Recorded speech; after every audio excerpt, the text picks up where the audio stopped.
Welcome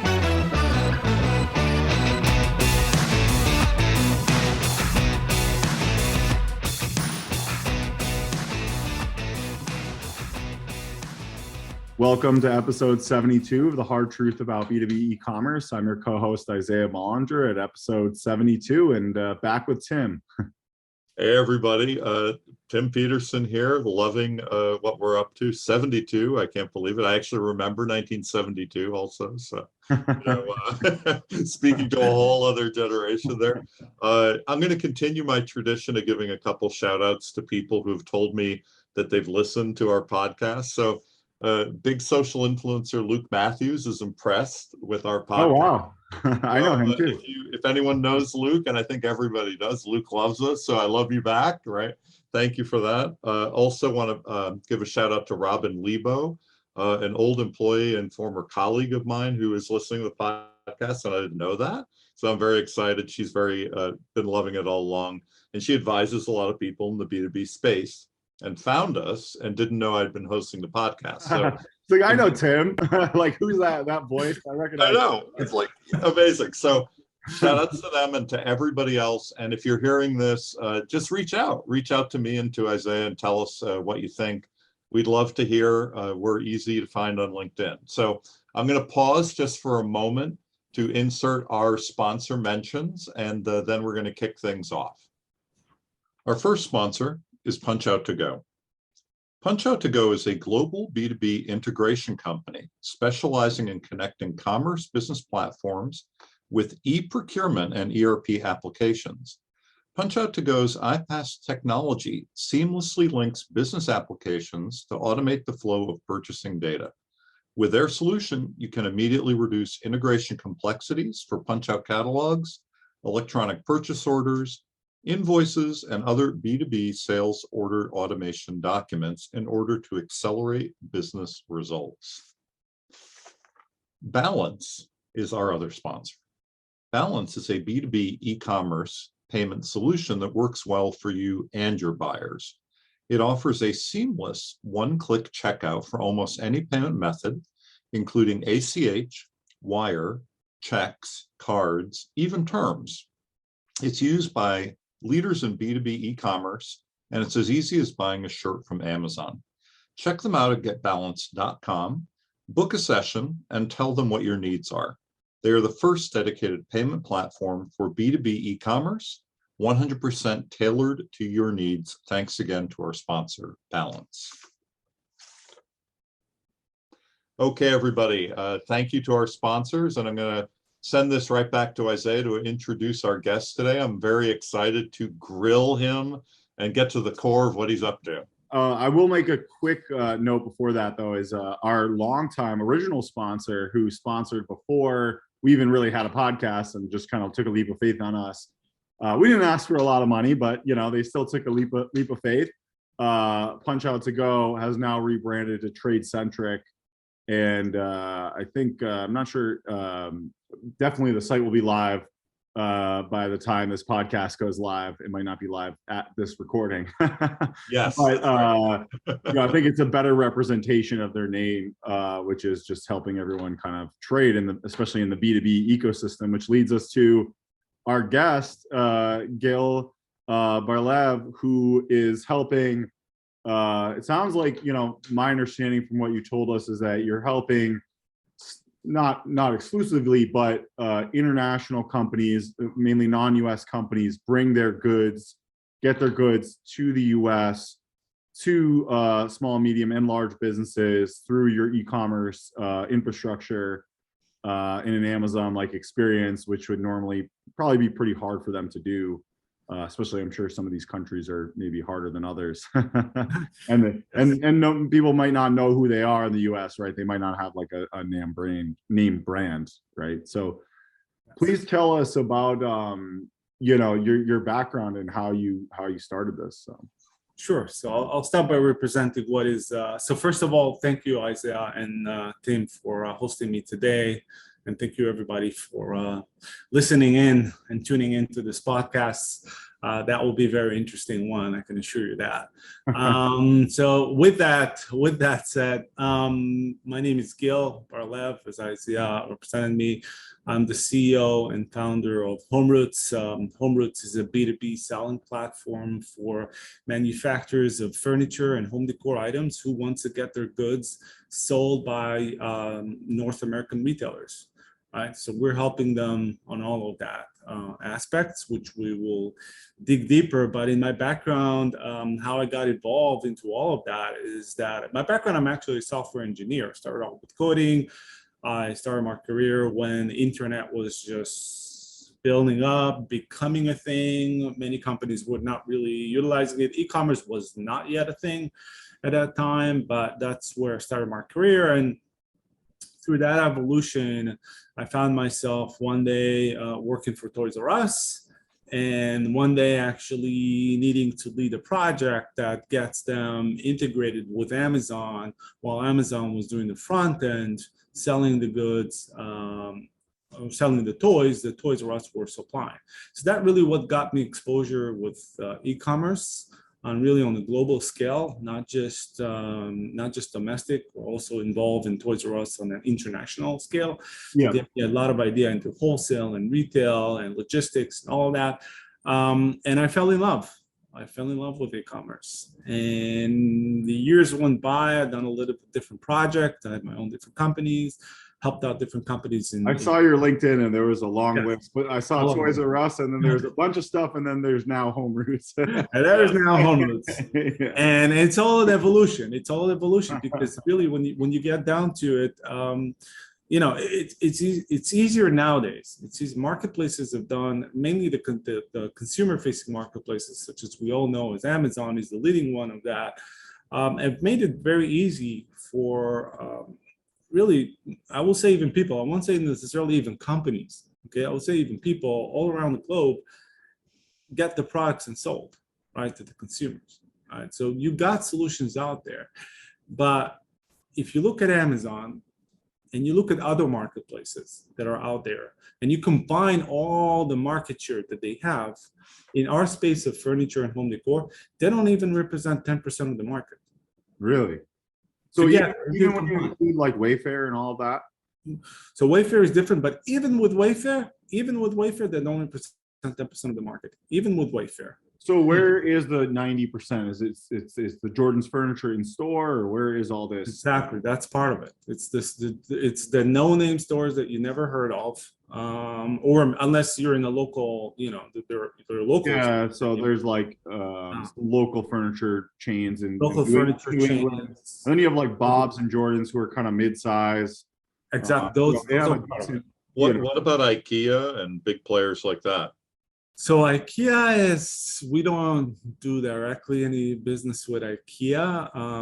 I don't have the recent stats about IKEA, but I would assume, since I don't really know any individual player who owns more than 2% of the market share, this is a very defragmented industry. There's no real leader. That's the challenge here. So if you really want to go, it's not like in the e-commerce space, if you go generically, really, yeah, you have Amazon and say Amazon. Yeah, say Walmart now is leading number 2. Yeah. Some people are talking about eBay number 3. Okay, it's very clear e-commerce generally speaking. Yeah, I mean it covers like probably over 50%, the top 10 or 20. Yeah, and they cover pretty much almost everything. But if you go into the furniture space, there really isn't any really leader, a real leader. You can say, okay, this leader owns 10% or 15% of the market. No one really owns more than. Well, it's because it's so heavy, it's so diverse, it's complicated, right? I mean, I think one of the reasons Wayfair has struggled, like they haven't had much profitability, right? And I think it's because the shipping, the logistics, I think they can't even really do returns.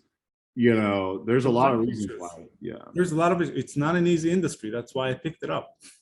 That's the reason. That's actually one of the reasons I picked up this industry, because one, I realized that, okay, if you want to go B2B, there's not too many solutions. You're limited to the Amazon of the world and these things, which everybody goes there. That's like everybody goes there. Okay, so you're competing with everybody on a small segment of the market.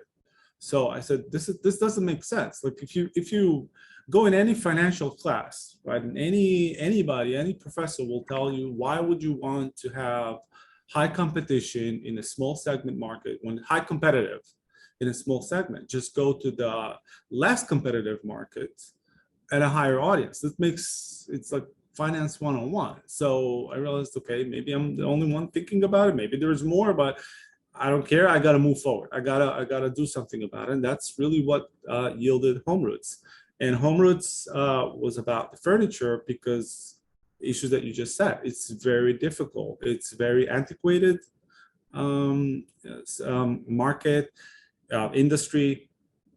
It's been controlled by, I will say, and no offense here, but more of the older generations that are leading the sales force in this industry. They're not completely fine-tuned to the level that they need to be with how e-commerce have advanced, how digital commerce have advanced over the past 20 years. They're still in the old mindset, and they will not change. They will retire in that mindset. They will not learn. Yeah, the showrooms. I mean, I think the booklets, this, I'll send you the paper catalog. The most thing that they'll do, maybe, I think the most advanced, and again, I'm not here to bash anybody. I respect everyone. Oh, please do, though. but the worst come to worst, they'll come with a key, like a keychain, or give you like a discount key, or whatever it is, something you can plug in and say, okay, you don't need to carry this heavy catalog with you when you walk in the show. You could just plug it into the computer and you can see it. But at the end of the day, it's a PDF file. Right, or a bunch of images. Now, you want to sell online. You're a retailer, or you are a business professional. You want to show it to your customers. You want to be able to scale. How do you convert that PDF to a website? Well, I actually know from personal experience that this is really hard because we do have clients in your industry, and generally they struggle for two reasons. I think one, and some do better than others. Some are a little bit ahead of it, but like the back office logistics is complicated, right? The getting it there, the order management, especially if they're manufacturing, the whole process, it's complicated. So it's a lot more complicated than just like, oh, buy this t-shirt and ship it out, right? And then on the other side of that, we're dealing with one specifically where like the customizations they want to offer, like it's almost like I'm not sure the actual number, but I think it's probably millions of permutations.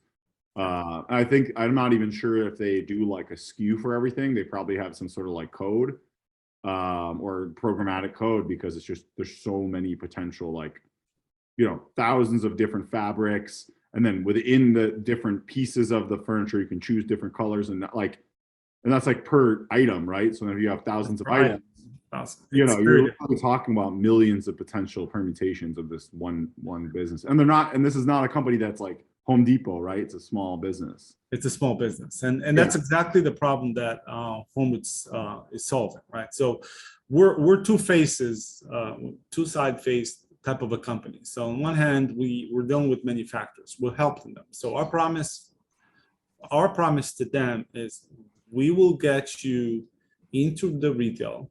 We will help you get into the retail and get you the results that you're looking for.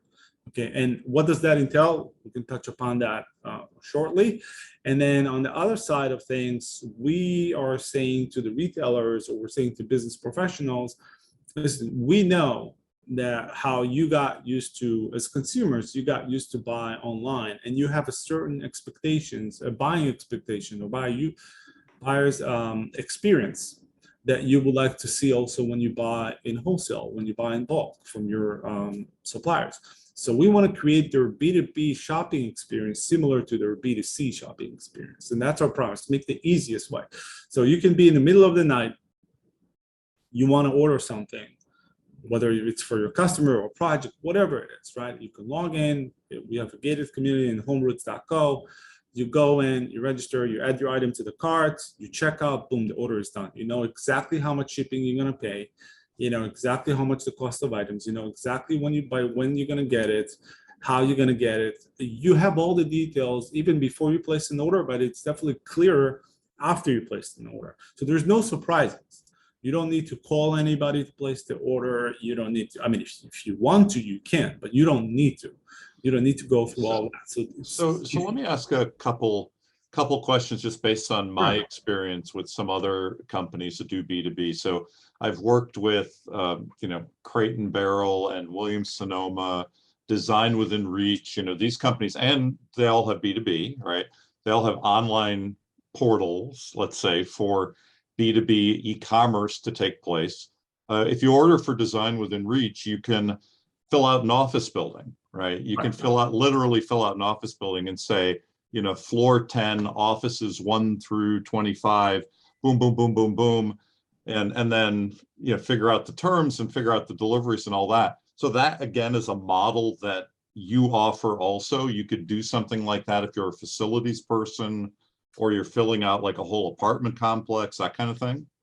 We're getting that. We're getting to that. We don't have yet the same offering similar to like the ones that you just described, but we are slowly getting to the point where you actually will be able to do like augmented reality on the platform, and you'll be able to plug and play. Actually, this is right now something that we're actually in-house testing, and we'll be able to come out with that feature very much soon. We have a few partners in AR, so maybe we should talk about this. I have a lot of friends in that space that you might be interested in talking to them. So yes, but also just to follow through on that one line though. So that's excellent. But another thing that I did notice, because I poked around your site for a while and tried to figure out what was going on. And I love it. I have to say I love it. But one of the ways, like you said, it's very much like the consumer experience. And I don't know of this in other places, is you have things even like, clearance up to 50% off for wholesale. Yes. Right? Which is very unusual. You don't usually see that kind of call out, promotional tagging or flagging, for that. I thought, so tell me how you got there and how that works, like behind the scenes, because that's a little unusual for wholesale. I've never really seen that. Sure. So again, what leads us is trying to create, as I said, the shopping experience similar to the consumer. So whatever the consumer thinks about, we will try to do something similar for them. Like the clearance, for example. Now, how do we do the clearances? Obviously, sometimes, and especially now with the market, there's a lot of things that are happening on a global scale with recession, all of that. But we're leveraging other overstocked products. We're getting certain promotions done with the factories on a regular basis. When we're trying to push different products out there, we're able to, when the market actually went up with the cost of shipping, ocean freight, everything else, and the warehousing costs got higher as well, we were able to actually, in some cases, to be able to keep the cost to our retailers pretty much flat and without increase due to different distribution, moving the goods to different areas, store them in cheaper places, finding routes, or also finding sources in different countries where the transportation fees have not climbed up that much as what we saw from Asia. Because we work with factories really all over the globe. So that's the beauty of us, right? So if you let's say you're a business professional and you're buying from your certain retailer, right, that you used to, those retailers usually tend to work with a specific set of factories. And they're positioned, usually those factories positioned in a certain countries in the world. Now, for those companies to shift around and find another manufacturer in a different part of the world, that's not that straightforward process for them, right? It's very rigorous. You got to go through the work. testing. Yeah, it's a lot of there's a lot of work, quality issues. There's a lot of issues that take place. So it's not an easy process. And when you have a market that is so unstable as what we've seen in the past 2 years, that type of a move doesn't play well. It's not an easy move. Let's put it this way. And companies that I've seen attempted to do that really haven't done that well. And you see a lot of shortages and everything. But because the nature of our business, and because the way that we operate, we're able to take similar products literally from different places in the world and offer them for. So if there's a problem, I don't know, from China, not a problem. We'll offer the same product from Colombia or from Mexico, or find something from Argentina or Europe. not a problem. And then we'll shift it. We'll bring the goods to our warehouses that we store ourselves, the goods from the factories. We'll store them closer to where the demand is. So by that, we're able to offer lower transport. Yeah, almost like Amazon, right? They have so many warehouses, and that's why they're so, people don't realize it's like they have this like warehouse competitive advantage that it's almost impossible to get to that level. But that's exactly what we're doing. Yeah. So tell me, I also booked around. It looks like you guys have like a custom site, or how did you guys kind of build that? Did you? So it's all proprietary built.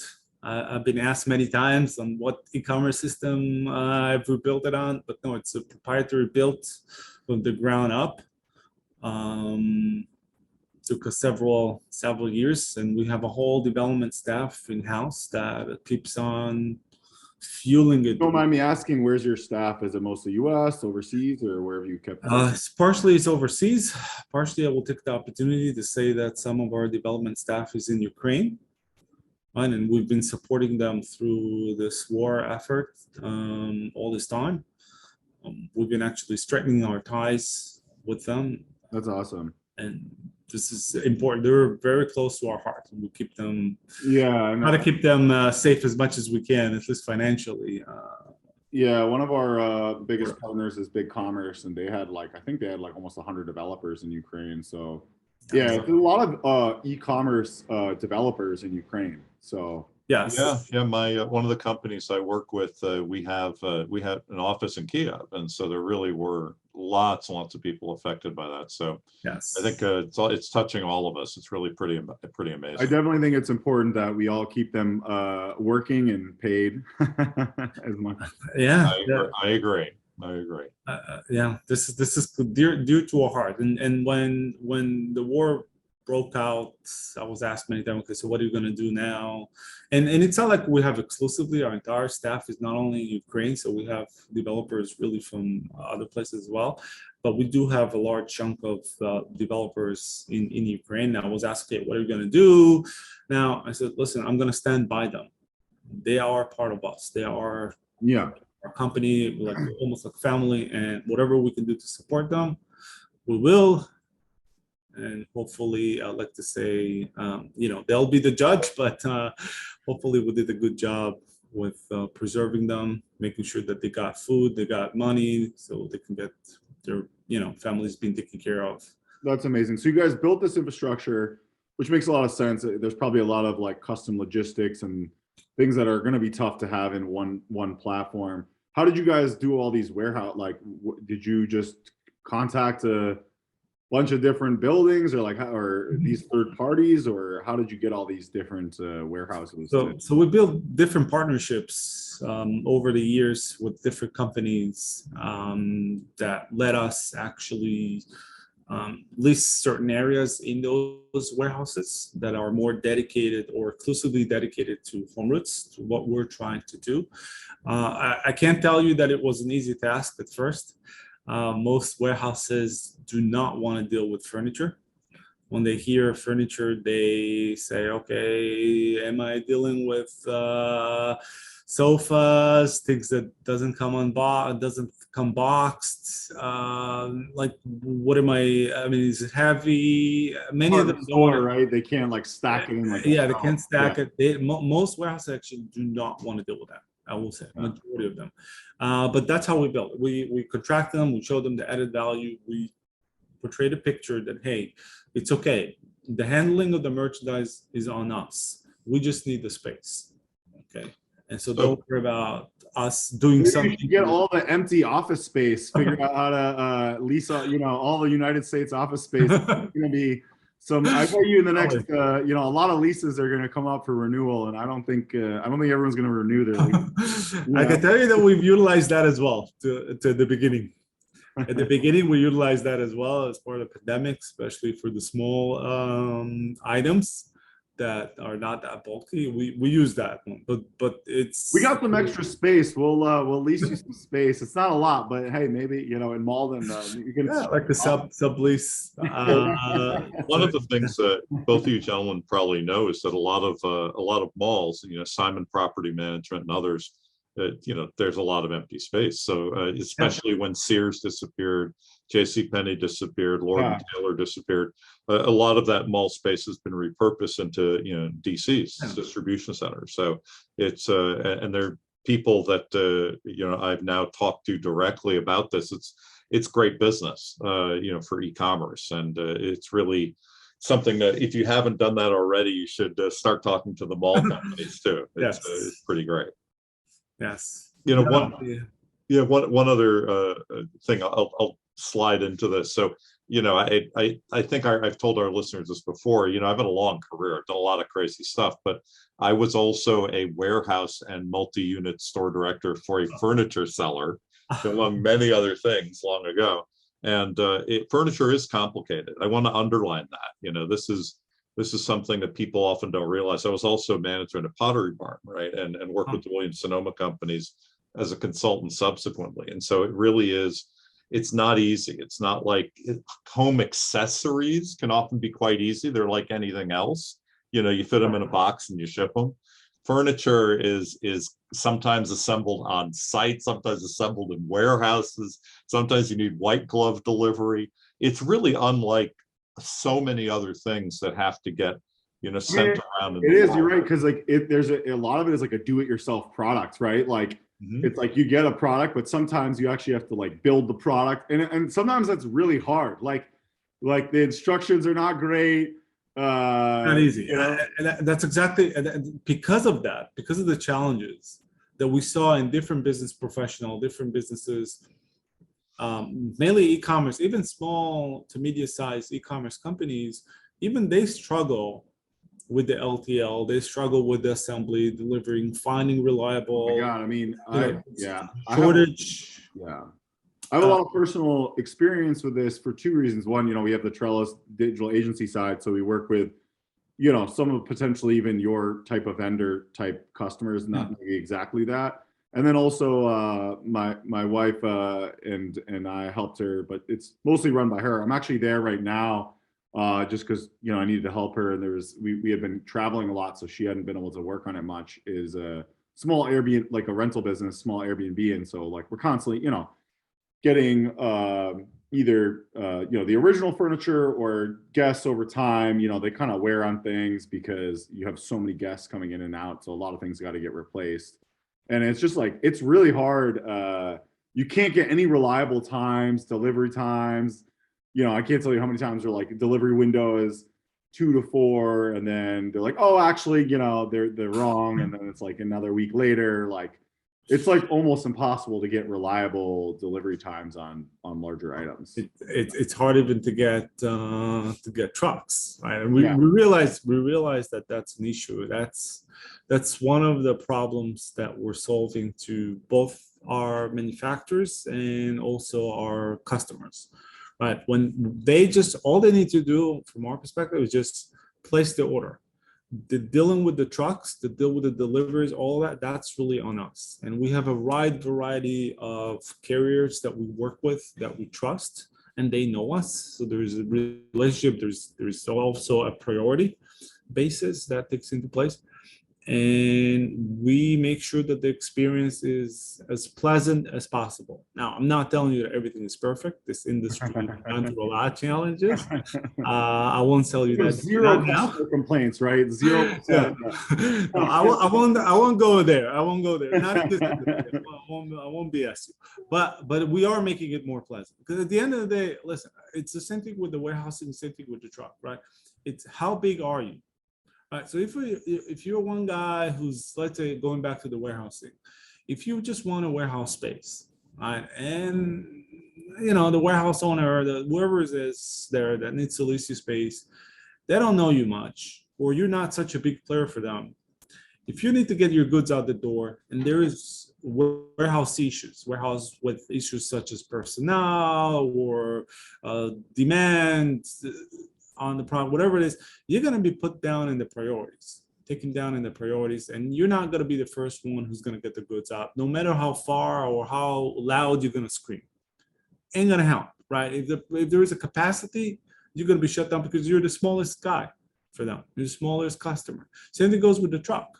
right? If you're working with a trucking company, yeah, there are commits, man, whatever it is, but sometimes they're gonna say, okay, you know, if I need Yeah, to, what are you going to do? Sue them? I think a lot of people don't realize that in business, and it is like, you know, unless you're talking about like 6 figures of money, like if it's like 5 grand, 10 grand, even 20 grand, it's like the legal ramifications of trying to fight that is probably more expensive than, you know, yeah, business could just say, yeah, screw it, we're not going to deal with you, we don't care about you, right? Like, I mean, don't care. they could break a contract. What do you could try and Anytime. do them, right? You know, and this is across, from my experience, every industry, Everyone. everyone. You know, even a big company could do it. Yeah, you could try and sue them. They could throw lawyers at you. You know, they have more money than you, anyways, right? Yeah, that's a challenge. That's a challenge. If you're a small company, you're either gonna run by, you know, the big guys who, even if you're right, the justice is with you, but the lawyers is with them, and they're gonna run you out of money. They're gonna run you out of What's money. their incentive, right? Like, yeah, oh, you give them a bad review. Well, they have 800,000 reviews. So one bad review means nothing to them. You know what I mean? Like, They don't care. It's a sad thing. It's a sad thing, and I hate to say it. I really. well, that's why we care so much about small, medium business, Yeah. and why, when you ask us what's our target audience, and that's who we're trying to go after, because we feel like they need help. It's so complex. So I want to kind of pivot this to a couple of questions, which is, one, how did you build demand for this? Like, it seems like, okay, the value prop makes sense for the vendors. Let's say I'm a manufacturer, and, you know, you mentioned like Mexico. I don't have time to do marketing in the US to retailers. Like, that's a crazy, you know, I spent a lot of time in Mexico, so I know that they're probably not gonna have time to deal with that. They're just trying to make their product and, you know, make their living in Mexico or whatever. But then how did you get, like, how do people find you? Or is it Google? Are you selling direct sales? Or I know you talked about the traditional sales, and it sounds like you're trying to be more modern. So how are you guys selling, like, to the end? So HomeRoots does not sell to direct to consumer at all. We're not in this space. Yes, when I say the customer, I mean like the B2B yeah, you know, the small guys. Obviously, Home Yeah, Depot, small like, it's different. You know, you can go talk to Home Depot procurement. It's a little bit different to go around and talk to. Not everyone has a procurement department. Correct. No. Most businesses do not have a dedicated procurement department. So let's be. They don't. They really don't. So the way we started off, actually, the way we started off this business was we went directly after the big guys first, directly, and intentionally, and because. But that, in a sense, it's almost easy, right? Hey, let's get Walmart on the phone.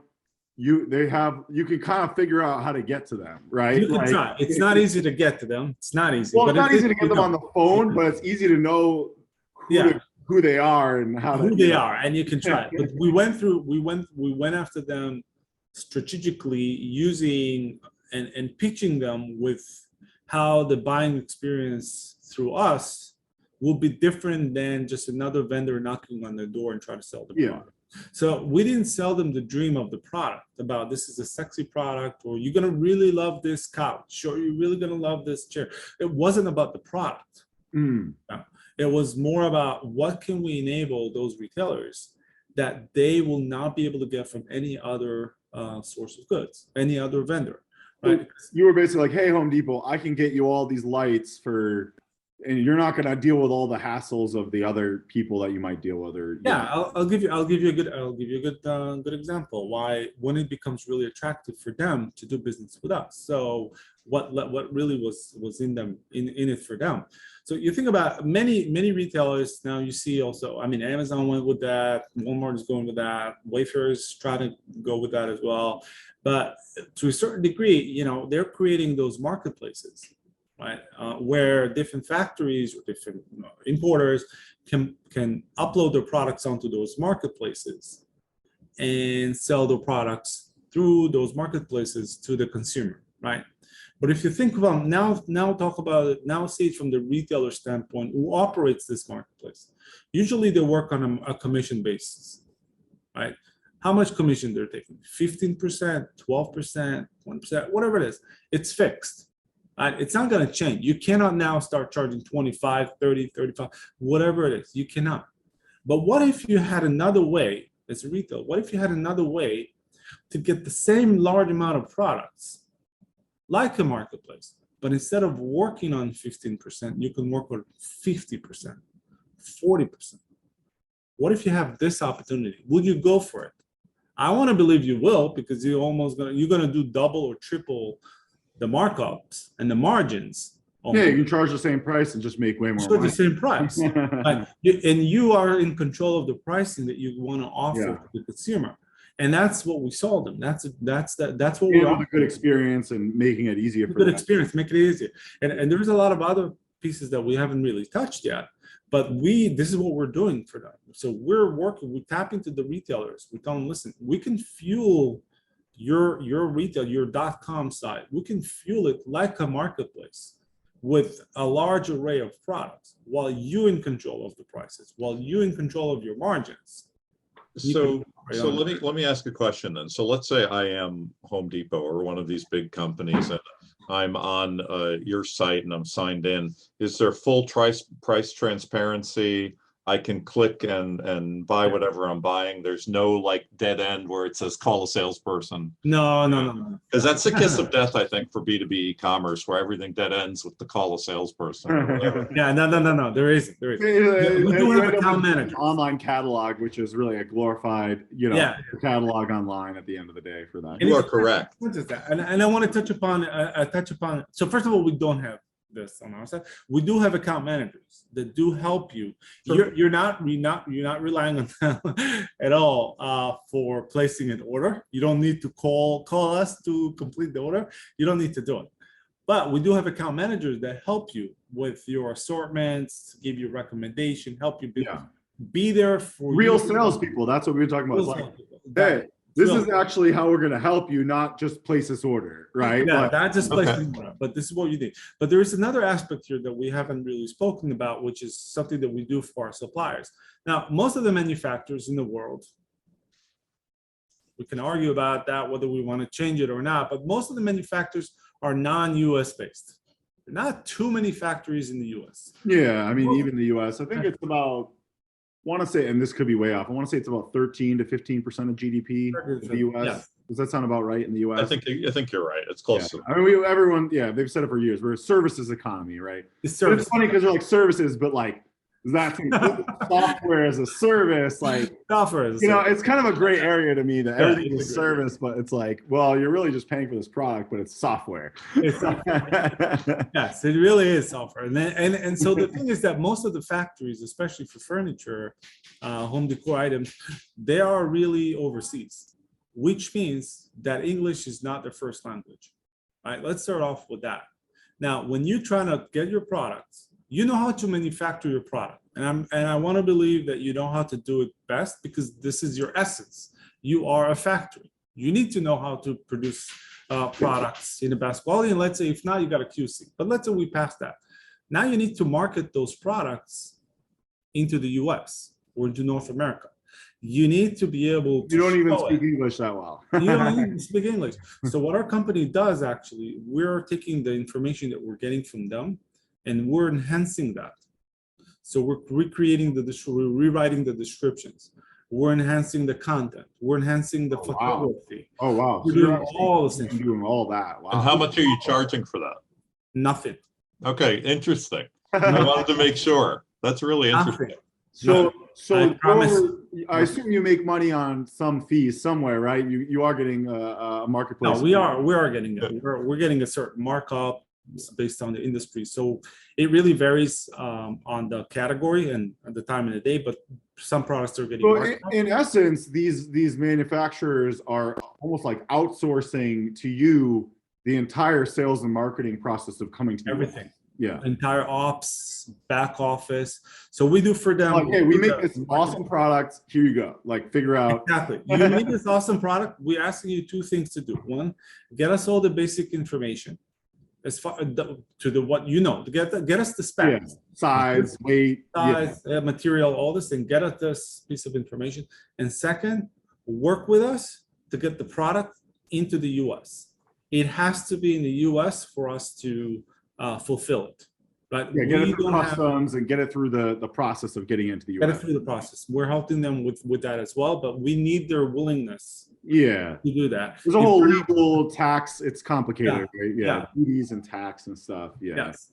But once we got the products into the warehouses into the US, from that point on, we're taking care of everything. It's completely on us. They don't have to worry about the sales, not marketing, not backend, not customer service, Wow. not logistics, nothing. We're like an extension of their company in the US. We're representing them. Yeah, it's almost like you are essentially almost like their US distributor. Like you see this all Exactly. the time where we see this the other way because you work with mostly US companies where they hire a overseas distribution company and they're like, because they're like, you know, Germany, or I'm just making that up. It's like, we don't speak German. We don't want to deal with all that like things in there. Like, all right, you own like Germany and whatever. Like they'll give them like certain countries and And territories, yeah. yeah. Exactly. China especially is another one that we see because it's like just so hard for them to deal with it themselves. Yeah, I know. And So a couple other things that I come across, you know, because what's interesting, I think, is that furniture and home goods is becoming more like fashion in a way where people are asking more about sustainability, traceability, what things are made of. Like, is it a rare wood that shouldn't be cut down from the Amazon? How are you dealing with all of those kinds of things for your, for your business? I'll add to that one thing. I also noticed there's a lot more fast trends, like fast fashion. Yep. I see things. I'm like, wow, that like it's like I've seen things in stores. I'm like, I guess that's cool now. Like, I don't really like that, but it's like the new thing, you know. Right. So I tell you what we're doing, because we're not directly involved in the manufacturing process, but what we do is we give them some data, some input to our suppliers. So we show them and we share with them the trends. Like we have account managers that work with our customers. We have account managers that work with our suppliers. So we have the same thing. So we collect a lot of data, right, by working with all those different retailers and working with different business professionals, and we understand what the trends are or where the trends will be. And by that, we're aggregating all this piece of information and we're taking it back to the factories, saying this is what we're seeing that is hot. This is where we're seeing the demand is going to. So we're giving them this information.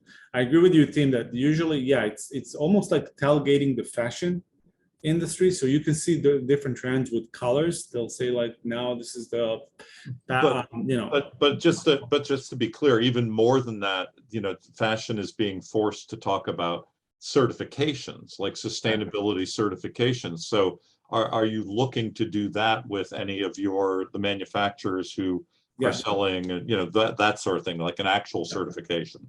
Yes, we're actually doing that. Okay. Actually, we're doing it right now. Okay. Now we're going through all those. There's when I asked about the data that we're asking, this is part of that. Okay, so great. Certifications and for our customers who are downloading the data from us, they can see a long list of fields for different certifications that we're supporting right now. And one other follow-up to that, a lot of people that I've worked with, you know, they may want to just focus on a particular country or region. That's very easy as well, I imagine. Like you could say, I'm only buying from Central and South America for these products. And yeah, they can choose. They can choose and filter however they see fit. If they want specific categories manufactured from. Listen, we used to have and it's a growing trend, right? Many people want to buy only made in the US. Right, that's a growing trend that we're seeing it.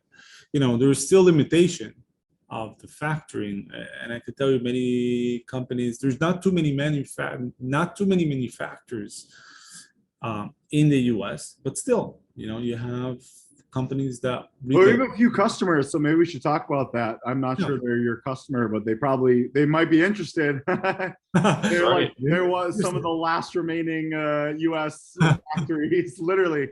Like, seriously, one of them, they had to buy it out of, they went under in 2008, and a bunch of families came together and kept it going because they didn't want to see it go out of business. And it's like a local. We'll be happy to help them. You know, we'll be happy to help them. You know, the same. It's the same. Listen, at the end of the day, whether it's obviously it's more appealing to overseas, but even domestic, they face the same issues, right? They need a distribution channel. They need a sales channel, a reliable sales channel. They know how to talk about the products. They're very good at it, but now you need to market it. Yeah, Right? exactly. How are you going to market it, right? How are you going to put it in the e-commerce? Yeah, marketing is, and so let's talk about that briefly. I mean, I think we need to get you back because I feel like we haven't even. I would love to. I think that would be I would great. love to. I think we need a part 2 of this, but it makes sense. And I think in general, for most businesses, Fortune 500, whatever, Fortune 1000, you kind of have to go direct.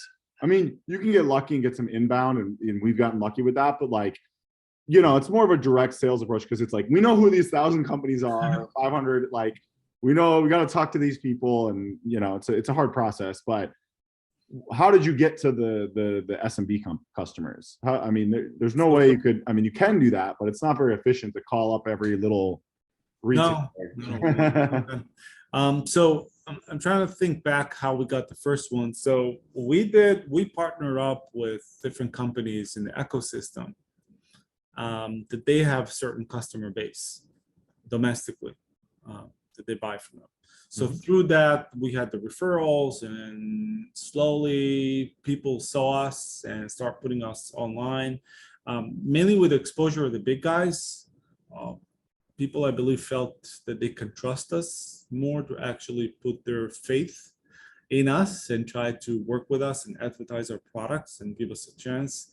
And that's really how it got started. So from the moment that a few of them, I will call like the early adopters, they went up, they put our products out there, and with the maturity of the products online, with the reviews, feedback, you know, showing up higher in the search engines, It just became a snowball of like, yeah, it became snowball, and now everybody wants to go in. And so we're definitely looking for different retailers that can really complement, right, can really add something to the pie. We're not just looking for another guy who's going to compete with another guy on the same space right now. So this is really how it got started. So, what I really wanted to ask you, since I know we're kind of limited on time, but I think one of the reasons, you know, we talk about this a lot in the podcast, like you're, you know, like you said, who are we trying to help? These mid-size, let's go with them. I think mid-size is a good, it's, you know, small can kind of like see themselves becoming mid, and the large people sometimes need to do more agile stuff like the mid people. So let's say for the mid-size people, you know, it's probably going to be a little bit of a reach for most of them to build, you know, this diverse development team in Ukraine and, you know, around the world, and build this like custom marketplace.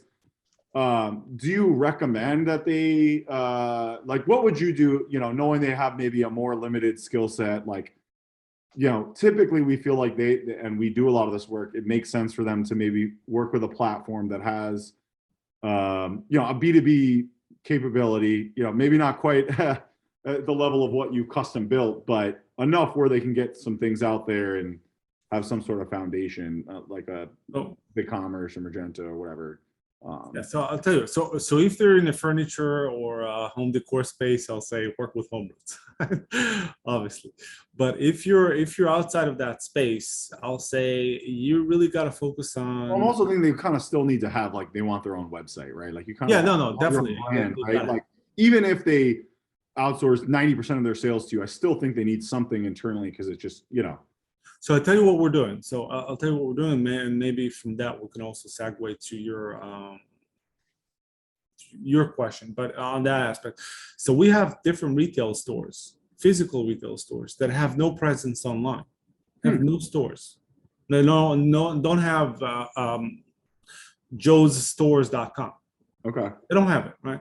So actually we just launched a different program, I think it was about 2 months ago, where they can actually subscribe to it's us with another company that we're also working together, but they can subscribe to a certain package that we offer, and we can actually get them a website up and running with our products pre-launch on that website.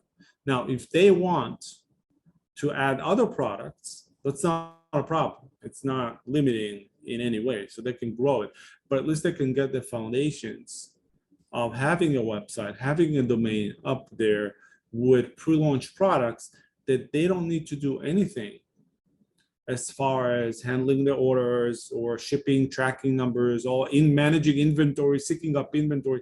But that's not an easy thing if you're in the drop shipping business, right? If you don't want to carry all those items in your Yeah, you're a little retailer.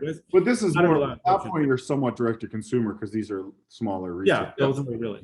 But I'll say if you want to really, I mean, you gotta build a certain website. That's a challenge. That's what I couldn't find. I really could not find a good technological solution that helps you build like a B2B marketplace for you if you wanted. Well, I think not everyone, so a lot of these companies, they don't necessarily need a marketplace, right? No. Because they might just say, okay, we sell these 10,000 SKUs and they control them. So that's where a platform, I think, the marketplace, I agree. There is not, there are platforms more and more now in the last couple of years that have started to get better at the marketplace stuff. But right now, I mean, you have this thing called Miracle. I don't know if you've heard I of know it. that. Sure. But it's super expensive and, It's not. yeah, and it's not, probably doesn't do a lot of things that you need anyways. And it's definitely not really targeted at B2B either. But I do think that the B2B platforms, just from a direct B2B, have come a long way. Not so much marketplace. BigCommerce has the B2B edition. Yes. Magento has the B2B company accounts. Optimizely bought Insight. I'm trying to think who else is Unilog. There's probably about Shopify. Yeah, there's almost today. about 10 or so viable options, I would say, that you could sell to businesses. But yeah, not marketplace, not like third parties adding to the site. But if you control your set, whatever, 10,000, 100,000. Yeah, it does. Then if that's your objective, definitely it's. I will say that you should, team up with. You got BigCommerce, you got Shopify. Also, they have something on the B2B side. BigCommerce definitely, even I think a little bit more advanced on that end. But you need to build. I will say that definitely if you really wanted to get it started, I do recommend having a developer on staff or someone that you can rely on that can help you through the process, and someone that is done. I agree. I mean, I think that's where we struggle, right? Because I think it's not enough to just hire a Trellis, right? I really think you need because we don't. I'm not in your warehouse doing that. I think you need to hire a director of IT type person. Like where we've struggled the most is with especially B2B companies that do not have a strong like technical leader. And you need that technical leader then to work with also probably an agency because they're probably not going to do the design themselves. They're not going to do everything themselves, right? Like it's one person can't do everything. But yeah, I think without that, you have to invest in it. You have to invest, and I tell you, it's a challenge. Yeah, it's a challenge for small companies because to recruit that person. Yeah, how do you get that? And how do you know he's good? Bob's Furniture, yeah, whatever. How do you know that person is good? Right? Yeah. How do you know? I always say that. I tell customers, we'll interview them for you because I definitely see that. It's like, oh yeah, we hired this guy. His resume looked amazing. It's like, I don't think people realize some of these guys, they say they can code. It's like, they can't even really code, Like, when you start out, yeah, they can't ask, yeah, but somehow they've, finagled their leadership positions and they fool a mid-sized company into director of IT position. And then it's like, all right, we need you to like build this integration. It's like, oh, well, I can't do that. I tell you, the solution that I'll offer those companies, it's obviously that you need someone technical, working for you more dedicated, right? And the time frame of that engagement can be discussed, but you definitely need that. Now, how can you get to that? I will say that if you're ready in your mindset, or that you realize that you need that, I will say either get in touch with a company, or through, if you have a LinkedIn profile, if that's what you think, and through your contact, you get someone. I definitely LinkedIn, these B2B companies need to do better. I mean, some of them have no presence, and they're like $100 million company. You can't find them on LinkedIn. You can't find them anywhere, but you gotta get through your contacts, someone that you can rely on, that can do. Even be like a friend that is like, exactly. Developer at Google or something that like is a good developer, right? Like I have my friend that is a top guy at Airbnb. So when I'm thinking about cutting edge stuff, I always like to ask him questions, Yeah, and this is, you got to have that someone that you can rely on, even someone that is not your best friend, but someone that you somehow connected with, and ask them, listen, and you find a way to compensate them, right? For their time, for their efforts, for whatever it is. But you have them as being the interviewers. And you really got to move into that mindset, realizing that, hey, you cannot recruit that type of a person by yourself if you're not a technical person yourself. You can't. Yeah. You can, it's like I cannot. You could get lucky, right? You could get lucky. Get lucky. But you probably don't want to make that decision based off luck. It's very expensive. Those people are not. They don't come cheap. Well, I think that's also part of the problem is that they don't understand that. And so, you know, they're like, oh yeah, we got this person, we pay him 90 grand. It's like in the US, you're not going to get probably a IT leader for 90 grand in the United States. Probably not. You're not. Nope. No. It's just not going to happen. No. On that happy note, why don't we circle around and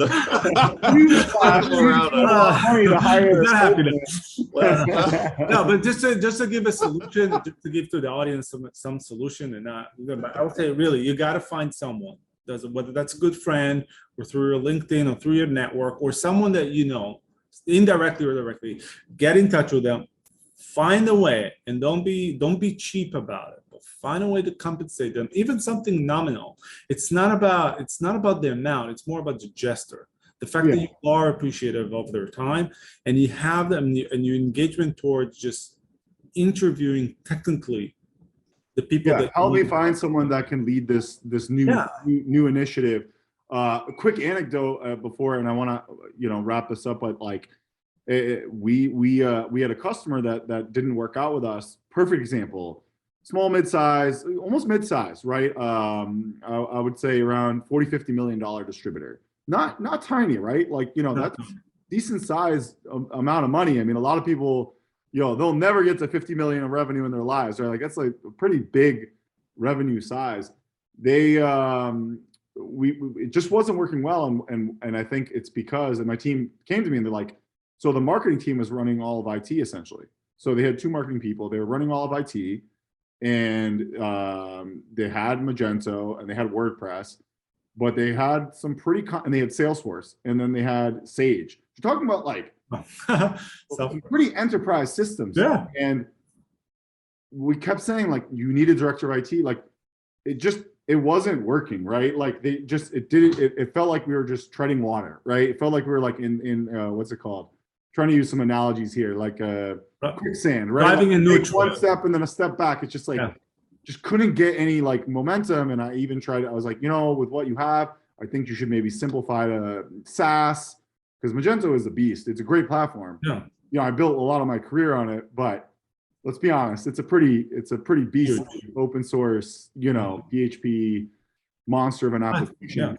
And so to your point, they did not have, they had one kind of sort of technical guy, but he really just only did a little bit of Salesforce stuff. There was no leader. There was no director of IT. No, you can't. And it was just like, it was such a glaring hole that, and we kept saying, hire this guy.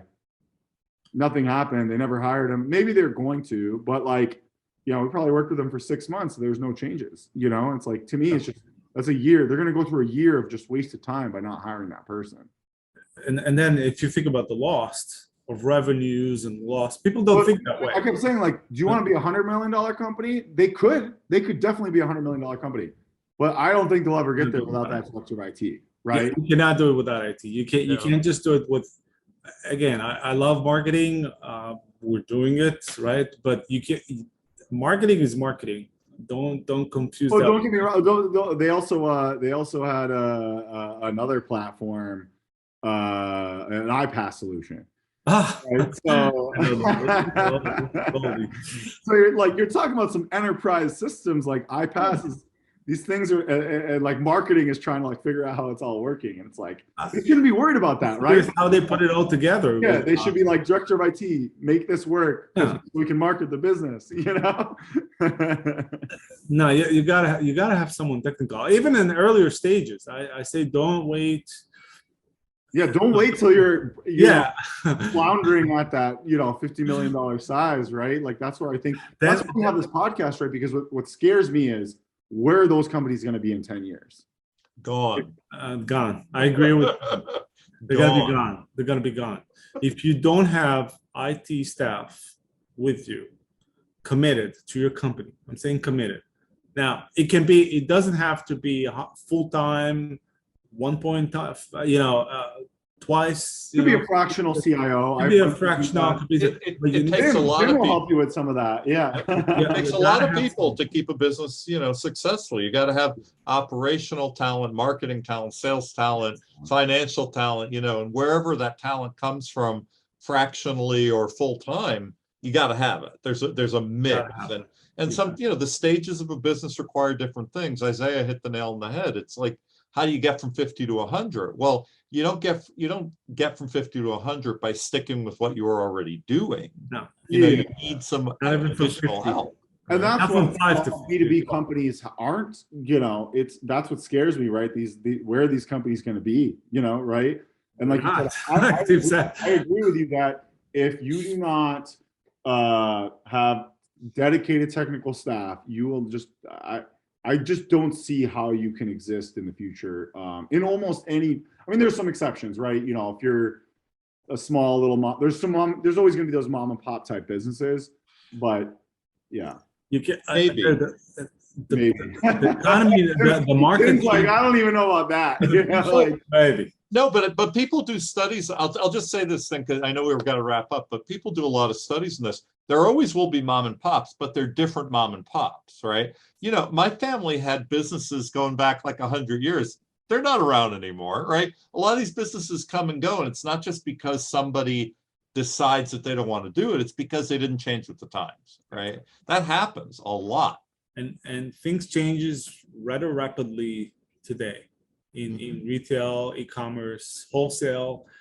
It changes. Now retail used to lead it, e-commerce used to lead it, but now you're seeing a lot of changes on the B2B side, on the wholesale side. And if you're not adjusting, and for you to adjust is to have an IT staff. Otherwise, I think it's harder too, right? It's more complicated. Like you said, you have ERP integration, back office. I mean, so to your point, I think if you're not adjusting now, it's like that catch-up period. I think it's like Toys R Us. You talked about your that was the retail side. I think this is happening now in B2B, and you're going to see that same exact thing will happen.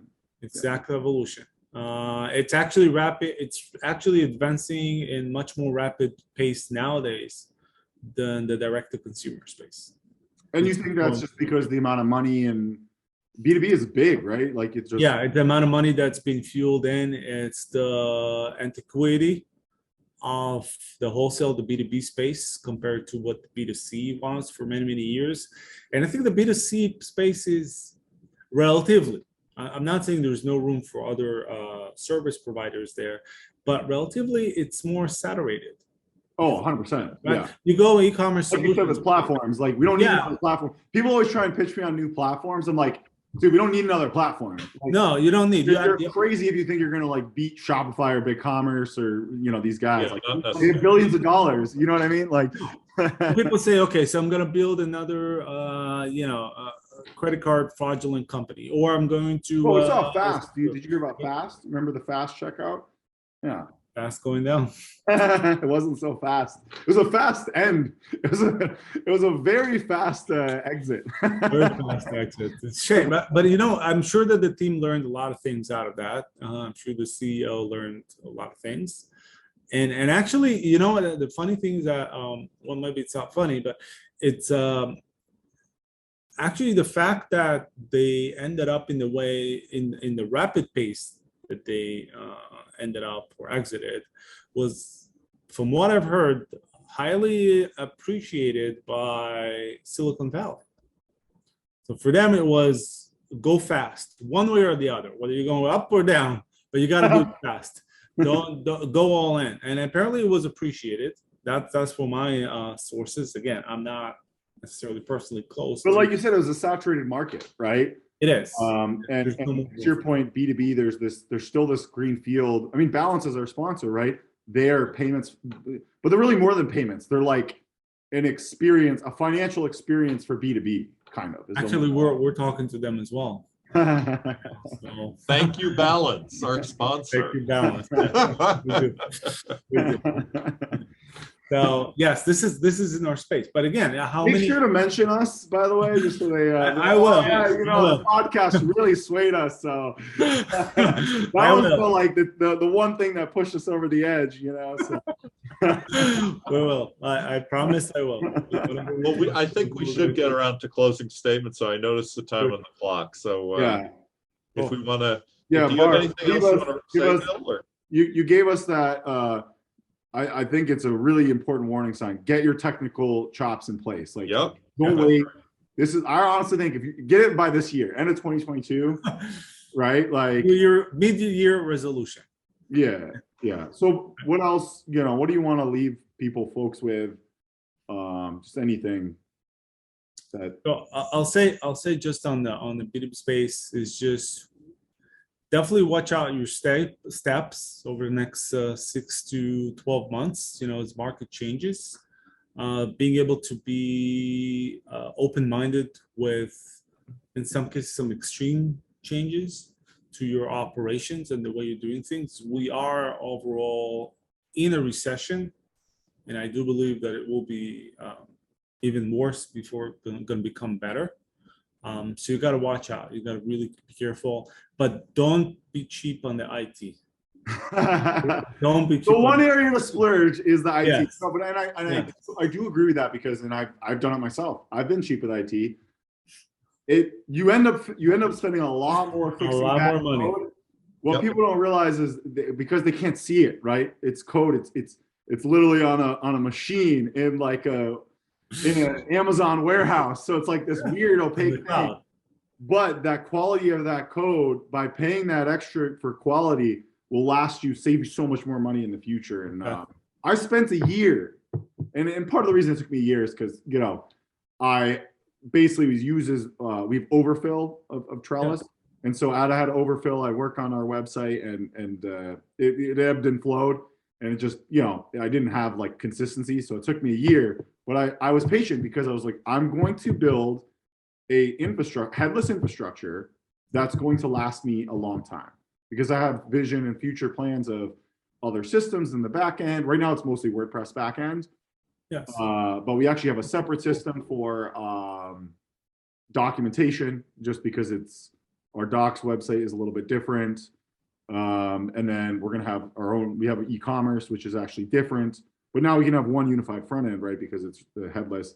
Vue.js probably should have been React, but doesn't matter. Long story short is that I couldn't be happier. It's been 2 years since I launched, about 2 years, and it's stable. You know, there's bugs, right? But like, I don't have to worry about a massive refactor, right? Because I invested in your infrastructure. I have 5 more years that I can keep going on this thing, you know, maybe 10, honestly, you know.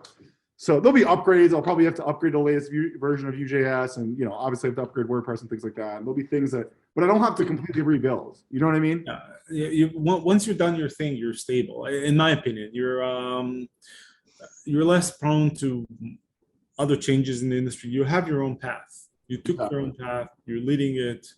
But that initial infrastructure, it's like your house, right? It's like your foundation. That's where I think companies just get it wrong, right? Since I've done the same thing, since we've done the same thing in HomeRoots, I can tell you that I agree with you 100%. This is the right path to go. But not everybody can do it. Not everyone can do it. You need a lot of money for that. I'm sure you also had your own expense. Well, yeah, it helps when you you have the developers at cost, right? Like yes.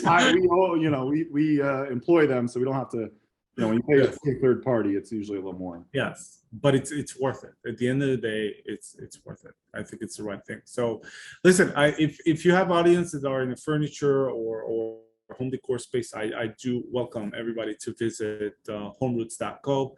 This is our main site, and if depends what they are. If they're manufacturers, then I'm sure on the site they'll find a way to, there's a way at the bottom they can register as a supplier. They can start the process.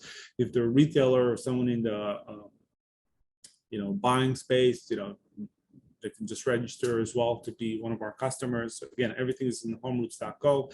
If they're on other spaces and they need some help, more than happy to keep in touch, guys. We should stay in touch, and you can tunnel the questions to me as well. I see our Sure. team. I'll be more than happy. This is for me. It's what I enjoy doing. Well, thank you for today. This is this was another amazing. great episode, and I think our listeners are really going to love it. We're definitely gonna have you back. Definitely, I would love to. Just tell me when. I have so many topics to cover. Yeah, we didn't even scratch the surface of what we could have. So yeah, no, it's very high level. I didn't even bring up all the secret stuff, I mean, background. Some of it I can reveal. I don't mind. Next time. Next time. Thank you so much. Nice.